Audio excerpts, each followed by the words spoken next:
अस्सलाम वालेकुम रहमतुल्लाहि व बरकातुहू। दोस्तों, हीरा ग्रुप ऑफ कंपनीज़ के ताल्लुक़ से एक ख़बर जो मैंने कल प्रिंट मीडिया हिंदी उर्दू के लिए मुल्क भर के अखबारों को भेजा था। माशाल्लाह वो तमाम मुल्क भर के कोने कोने में, कश्मीर से कन्याकुमारी तक, कलकत्ता से लेकर के तमाम मुल्क के कोने कोने और चप्पे चप्पे में उस ख़बर को अल्हम्दुलिल्लाह बड़े पैमाने पर शाया किया गया है। और मोतबर और मौक़र अखबारों ने भी, जैसा कि सियासत अखबार मुंबई ने भी उसको शाया करके मेरी उस ख़बर को अच्छी कवरेज दी है। मैं तमाम अखबारों को जो है इस कुशादा दिली के लिए, मेरी ख़बरों को इशाअत करने के लिए तहे दिल से मशकूर हूँ। दरअसल ख़बर क्या थी? ख़बर वही थी, जैसा कि आप लोग जानते हैं कि हीरा ग्रुप ऑफ कंपनीज़ का मामला, हीरा ग्रुप के इन्वेस्टरों की तमाम जायदादें, हीरा ग्रुप ऑफ कंपनीज़ की तरफ से बनाई गई तमाम बुनियादों को खोखला करने के लिए 3 तरह के लोग उसके पीछे लगे हुए थे। एक तो सियासतदान, दूसरे ज़मीन माफिया, तीसरे बदउनवान बदकिरदार ऑफिसरान। तीनों के अलग अलग मंशा थी। सियासतदान की मंशा ये थी कि किसी भी तरह से हम मुल्क भर में दंदनाते हुए फिरते रहें और कोई भी उनके तमाम मुल्क भर के मुसलमानों को बेचने का कोई शाखसाना पेश न कर सके, कोई खुलासा न कर सके। सियासतदानों की मंशा ये थी। दूसरी तरफ ज़मीन माफियाओं का एक मकसद ये था कि हीरा ग्रुप ऑफ कंपनीज़ के उन सरमायाकारों से बनाई गई तमाम ज़मीनों पर, जायदादों पर और उनके ज़रिए से, उनके पैसों के ज़रिए से खड़ी की गई तमाम तरह के, चाहे वो मॉल्स हों, चाहे ज्वेलरी शोरूम्स हों, चाहे हीरा ग्रुप ऑफ कंपनीज़ के कोई भी कारोबार हों, वो लोग उसको हड़प लेना चाहते थे। वहीं पर बदउनवान ऑफिसरान हीरा ग्रुप ऑफ कंपनीज़ के ज़रिए से बनाए गए तमाम फ्लैटों, बंगलों और उनकी रहाइश गाहों पर कब्ज़ा कर लेने के लिए मुकम्मल तरीके से चाको चौबंद थे।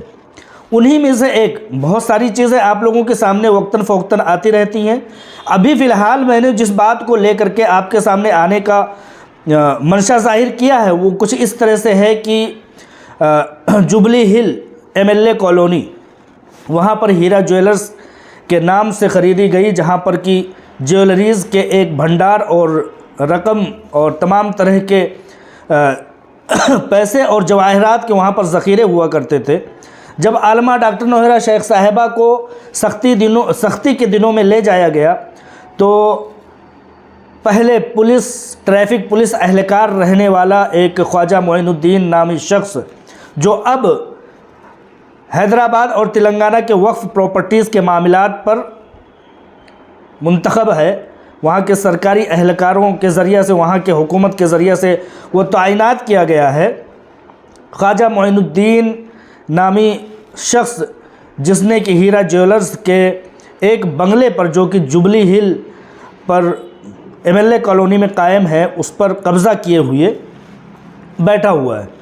लाख तरह की कोशिशें की जा रही हैं। वो ऐसे वक्त पर उसने कब्ज़ा किया जबकि उस बंगले के सामने अटैचमेंट का बोर्ड लगा हुआ था। अटैचमेंट के बोर्ड का मतलब ये होता है कि किसी भी तरह से जिसकी जांच पड़ताल होती है उसमें कोई तकरीबकारी ना कर सके, तो दूसरी तरफ उसका फ़ायदा ये होता है कि कोई भी लैंड ग्राइबर, ज़मीन माफिया, कोई भी बदउनवान ऑफिसर ख्वाजा मोइनुद्दीन नामी शख्स की तरह से उस पर कब्ज़ा ना जमा सके, इसलिए ED के अटैचमेंट लगाए जाते हैं और उसकी जांच पड़ताल की जाती है।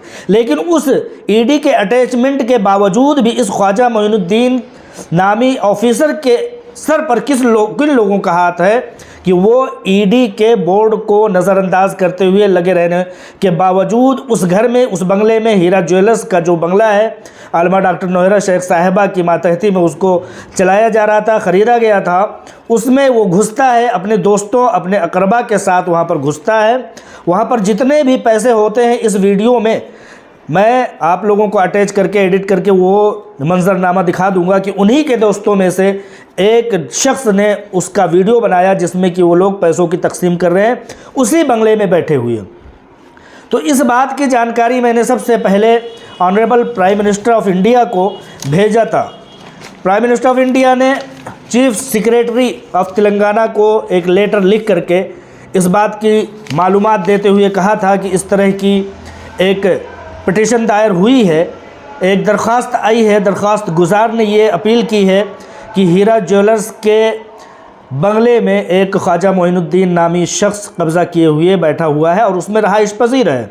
और यहीं तक बस नहीं है, उस शख्स ने, ख्वाजा मोइनुद्दीन नामी शख्स ने जाली प्रॉपर्टीज़ के पेपर बना लिए हैं और बना करके बड़े धड़ल्ले से अपने आकाओं के शहज़ोरों पर वो उस बंगले में क़याम पजीर है। वहाँ पर पाए जाने वाले तमाम तरह के ज्वेलरीज़ को उसने अपने दोस्तों में तकसीम कर दिया, बेच दिया, फ़रोख्त कर दिया और पैसों को भी आपस में तकसीम कर लिया। इस चीज़ के बारे में प्राइम मिनिस्टर ऑफ इंडिया को लेटर लिखा गया था। प्राइम मिनिस्टर ऑफ इंडिया ने सेक्रेटरी ऑफ तेलंगाना को ये लेटर लिख करके बताया था कि पता किया जाए कि इस बारे में क्या कुछ चल रहा है। लेकिन बहुत ही अफसोस के साथ ये कहा जा रहा है कि अभी तक चीफ सेक्रेटरी ऑफ तेलंगाना ने किसी भी तरह का जवाब दाखिल नहीं किया है, जबकि इसको 10/1/2023 जनवरी 10 तारीख को इस साल के इस लेटर को भेज दिया गया था। अभी 3 महीने से ज़्यादा होने को आए हैं, लेकिन अभी चीफ सेक्रेटरी ऑफ तेलंगाना ने कोई भी जवाब दाखिल नहीं किया है। इस बदउनवान बदकिरदार ख्वाजा मोइनुद्दीन नामी शख्स के कितने असर और रसूख बड़े हैं कि उसको प्राइम मिनिस्टर ऑफ इंडिया के किसी भी लेटर का कोई भी जवाब देने की ज़रूरत नहीं महसूस हो रही है। लेकिन मैं भी बताना चाहता हूँ, ख्वाजा मोइनुद्दीन साहब ने मुझे फ़ोन करके ये कहा था कि मुतीउर रहमान साहब, आप इस मामले में ना पड़ें, आपके ऊपर मुकदमा हो जाएगा। तो मैंने कहा था कि ख्वाजा मोइनुद्दीन साहब, सबसे पहले आपकी बुज़दिली का सबूत ये है कि आप फ़ोन करके मुझे बता रहे हैं। बहुत बेहतर होता कि आप कोर्ट में जा करके और मेरे ऊपर केस दर्ज करते अगर आप हक़ पर थे। लेकिन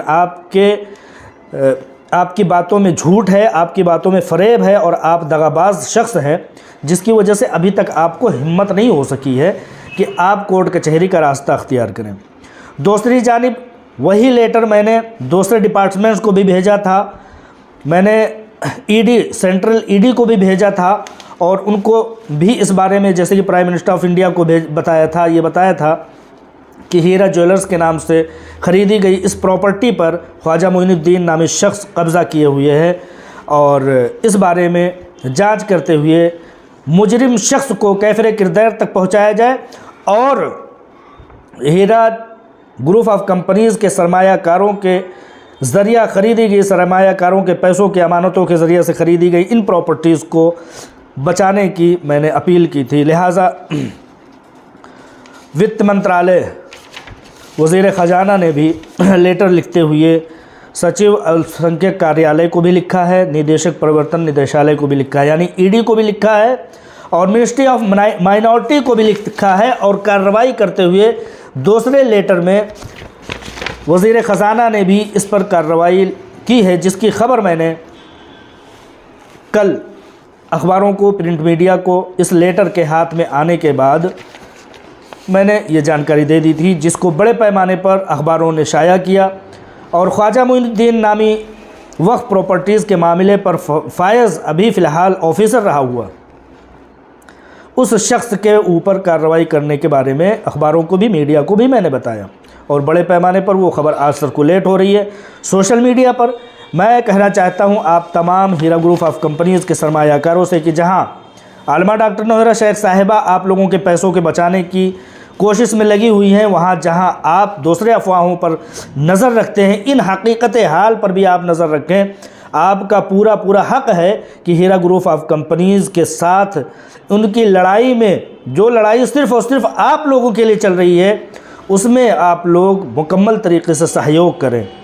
और देखें कि हैदराबाद में ख्वाजा मोइनुद्दीन नामी शख्स के ऊपर किन शहज़ोरों का हाथ है कि उसके ऊपर जब हीरा ग्रुप ऑफ कंपनीज़ की CEO आलमा डॉक्टर नौहरा शेख साहिबा इस बंगले पर जाती हैं और बंगले पर जा करके कब्ज़ा देखती हैं और वहाँ से 100 नंबर कॉल करके और मामला दर्ज कराने की कोशिश करती हैं, तो इस ख्वाजा मोइनुद्दीन नामी शख्स के ऊपर किन नाजायज़ लोगों का हाथ है कि उसके ऊपर 100 नंबर कॉल आने के बाद मुकदमात तक दर्ज नहीं किए जाते हैं।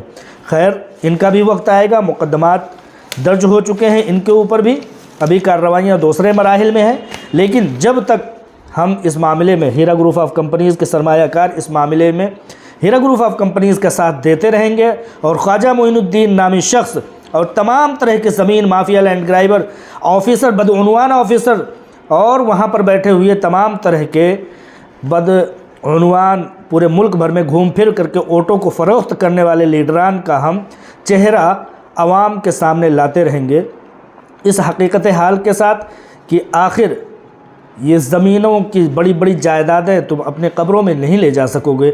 जिस तरह की तुम्हारे बाप दादाओं ने भी बहुत बड़ी बड़ी ज़मीनों के बाबरी मस्जिद तक की ज़मीनों को बाबरी मस्जिद तक की दलाली कर डाली, वो गए तो अपने साथ ज़मीनों का एक टुकड़ा नहीं ले जा सके। उनके साथ अल्लाह तबारक व तआला का क्या रवैया, क्या सुलूक हो रहा होगा, आप लोग इस बात से अंदाज़ा लगा सकते हैं।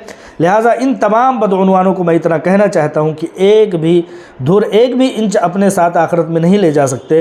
लिहाजा तुम लोग ये किस काम के लिए, चंद दिनों की इस ज़िंदगी के लिए क्यों इतनी बड़ी बड़ी बदउनवानी और मज़लूमों को सताने का काम करते हो। मज़लूम की आह हर तरह से रब्बे कायनात के अर्श से टकराती है। इंशाअल्लाह ताला इन तमाम लोगों का भी जल्द अज जल्द एहतसाब होगा। मैं उन मीडिया वालों की इन कवरेज को बहुत बहुत मशकूर होते हुए शुक्रिया अदा करता हूँ। आप लोगों से कहता हूँ कि इन लोगों की स्याह कारनामों को आप लोग ख़ुद भी जानें और लोगों तक भी पहुँचाने की कोशिश करें। अस्सलामु अलैकुम रहमतुल्लाहि व बरकातुहू।